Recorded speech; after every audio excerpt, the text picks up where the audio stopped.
जय माँ इंद्राक्षी, जय अम्बे। इंद्राक्षी धाम में दर्शकों आप सभी का हम हार्दिक स्वागत करते हैं। आज के दिन जिन जातकों का जन्मदिवस है, मैरिज एनिवर्सरी है, उन सभी को हमारी तरफ से बहुत बहुत शुभकामनाएं। कन्फ्यूज़न की स्थिति कई बार बन जाती है। अनेकों विद्वानों का मत है और इस प्रकार की बहुत सारी चीज़ें हैं जो कहीं ना कहीं जो लोग श्राद्ध करने वाले हैं वो थोड़ा सा भ्रमित हो जाते हैं। तो 23 तारीख में षष्ठी है। आज क्या तारीख है? आज 22 तारीख है। अब 23 तारीख की जो षष्ठी है उसका श्राद्ध कब करें? क्या 22 में करें? और 24 तारीख की सप्तमी है तो उसका श्राद्ध कब करें?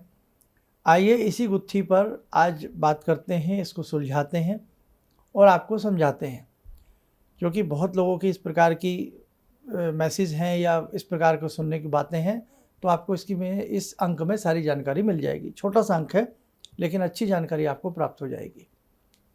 आज का पंचांग देख लें पहले। 22 सितंबर सन 2024, दिन रविवार, संवत 2081, आश्विन मास, कृष्ण पक्ष, तिथि आज है पंचमी और कल है षष्ठी, परसों है सप्तमी। नक्षत्र कृतिका, राहु काल 4:30 से 6, दिशा सूल पश्चिम दिशा। अब भ्रमित कहाँ हो रहे हैं? अब पहले यहाँ समझें। आज की तिथि तो हो गई आपकी पंचमी। अब पंचमी तिथि जो है वो 3 बजे तक है, तो पंचमी का श्राद्ध तो आज हो गया, अच्छे से आप कर लेना। अपराह्न व्यापन में ही श्राद्ध किया जाता है, यानी कि दोपहर के समय में ही श्राद्ध का कर्म करें। अब हमारी तिथि बनती है 6वां श्राद्ध और 7वां श्राद्ध। जो हमारी षष्ठी तिथि है वो हमारी 1-1:30 बजे तक है, ठीक है। तो वहाँ तो हमें ये तिथि हालांकि घटी हुई मिल रही है, लेकिन फिर भी कोई बात नहीं है। अब जो सप्तमी तिथि है 24 तारीख को, ध्यान से सुनना भैया, जो सप्तमी तिथि है 24 तारीख को, वो तिथि जा रही है 12:17 तक दिन में।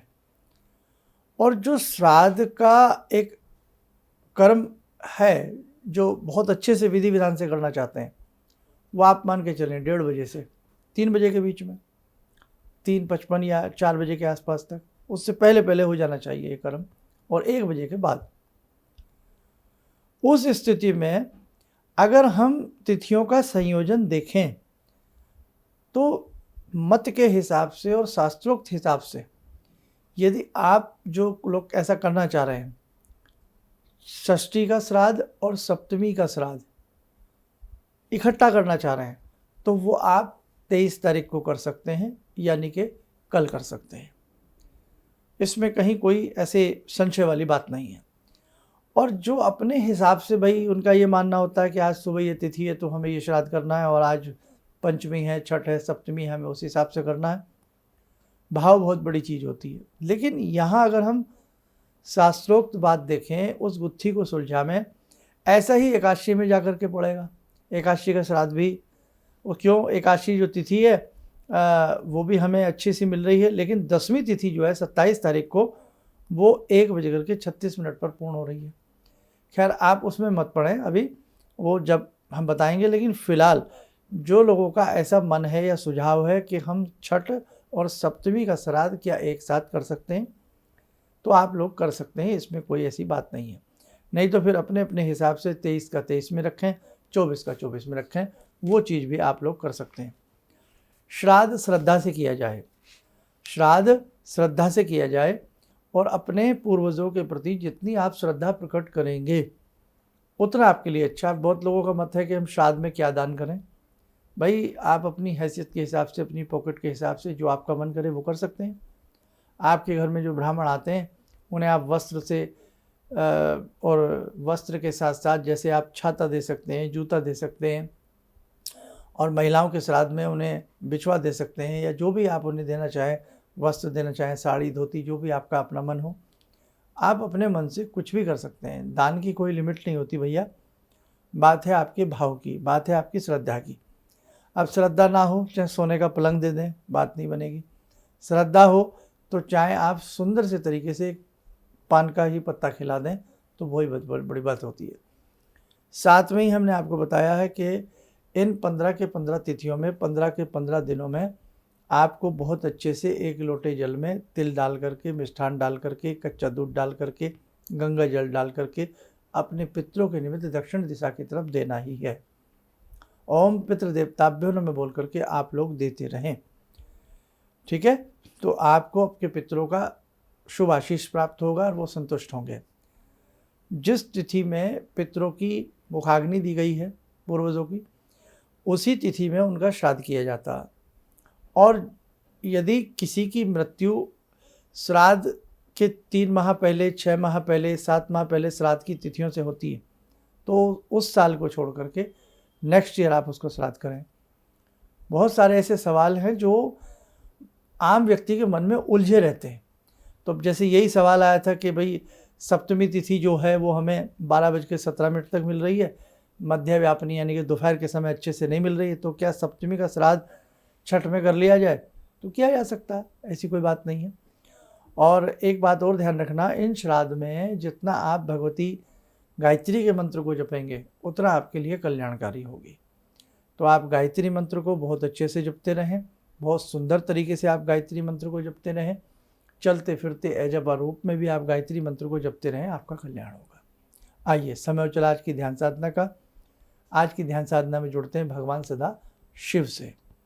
ओम आत्मा त्वं गिरिजामति सहचरा प्राणा शरीरं गृहं पूजा ते विषयोपभोग रचना निद्रा समाधिस्थिते संचारा पदयो प्रदक्षिण विदेः श्रोत्राणि सर्वागिरो यद्यात् कर्म करोमि तद्दखिलं शम्भोस्तवाराधनम् चन्द्रोद्भासितशेखरे स्मर हरे गंगाधरे शंकरे सर्पे भूषितकण्ठकर्णविवरे नेत्रोत्तवे स्वानरे दन्ते त्वकृतसुन्दरां वरदरे त्रैलोक्यसारे हरे मोक्षार्तिं कुरु चित्तवृत्त्यमचलं मन्येस्तु किं कर्म वे वन्दे देव उमापतिं सुरगुरुं वन्दे जगत्कारणं वन्दे पन्नगभूषणं मृगधरं वन्दे पशूनां पतिं वन्दे सूर्यशशाङ्कवह्निनयनां वन्दे मुकुन्दप्रियं वन्दे भक्तजनश्रयं च वरदां वन्दे शिवं शङ्करम् ॐ कर्पूरगौरं करुणावतारं संसारसारं भुजगेन्द्रहारं सदा वसन्तं हृदयारविन्दे भवं भवानी सहितं नमामि भवं भवानी सहितं नमामि। कवच बना लें, ध्यान करें, सदाशिव शंभू का शुभ आशीष हम सबके ऊपर बरस रहा है।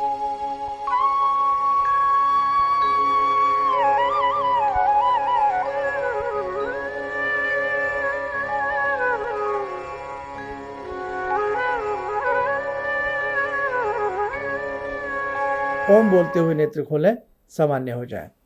देखो साधकों, एक विराट साधना, एक विचित्र साधना, एक बहुत अच्छी साधना 12 अक्टूबर से आप सबके लिए करवाई जा रही है। तो भूलना मत, 12 अक्टूबर से वो साधना प्रारंभ हो जाएगी। अभी आपके पास समय है, अपने नाती संबंधियों का सबका नाम लिखवा सकते हैं। रजिस्ट्रेशन कराने का जो समय होता है सुबह 11 से शाम के 5 बजे के बीच में है। ये साधना सभी के लिए निःशुल्क है, किसी के लिए इस साधना में कोई शुल्क दे नहीं है और आप बहुत अच्छे से जुड़ें। इसी के साथ साथ जिन्हें अपने दिवंगत जो भी पूर्वज हैं आपके, उनकी तिथि आपको याद ना हो तो वो भी हमने आपको बता दी थी। सर्वपितृ विसर्जनी अमावस्या को आप ऐसा कर सकते हैं, यानी कि अमावस्या के दिन आप उनका श्राद्ध कर सकते हैं। अमावस्या 2 अक्टूबर की अमावस्या है और 3 अक्टूबर से पहला नवरात्र प्रारंभ हो जाएगा। ठीक है, तो चलिए आप साधना से भी जरूर जुड़ने का प्रयास करिएगा।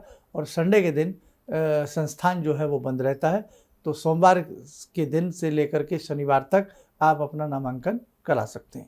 आप सब लोग स्वस्थ रहें, सुखी रहें, भगवान जगदम्बा की कृपा आपके ऊपर यूं ही बरसती रहे। जय जय अम्बे। जिंदगी के इस प्रवाह में तमाम लोग डिप्रेशन के इस हालात से गुजर रहे हैं। सफलता असफलता अपनी जगह की बात है, लेकिन पता नहीं कितने सारे लोगों को इन्होंने डिप्रेशन से उबारा है, नया मोटिवेशन दिया है काम का। इनका जो एक अनुभव था कि एक मेरी बातें इनसे लगातार कभी कभार हो जाया करती हैं। एक दिन मेरी बात हो रही थी, अचानक इन्होंने प्रश्न किया कि क्या आपके यहाँ कौवे आ रहे हैं। मैं बहुत तेज चौंका। करीब 4-5 दिनों से कौवों का झुंड मेरे घर पे मंडरा था। तो मैं यही सोचने परेशान था, ये शुभ है अशुभ है, क्या चीज़ है। तो मैंने प्रश्न किया कि क्या मैंने आपको बताया कि मेरे घर में कौवे आ रहे हैं। कहने नहीं, मुझको दिखाई पड़ रहा है। तो कुछ तो अलौकिक है इनमें। दूसरा क्या, जो इनका उद्देश्य है, जब महाकुंभ में आए थे, मेरी इनसे वार्ता हुई, तो मैंने इनका उद्देश्य जानना चाहा कि किस उद्देश्य के लिए आप काम कर रहे हैं। तो जो उद्देश्य उन्होंने मुझको बताया, मैं मन से इनके उद्देश्य के साथ जुड़ गया। इनके साथ तो जुड़ा था ही, अब इनके उद्देश्य के साथ भी हूँ मैं। किसी भी समस्या के समाधान के लिए मिले प्रसिद्ध हस्तरेखा एवं वास्तु विशेषज्ञ प्रोफेसर धर्मेंद्र शर्मा जी से। नोट: शिविर में भाग लेने हेतु एवं व्यक्तिगत रूप से मिलने के लिए कॉल करने का समय सुबह 10 बजे से शाम 6 बजे तक।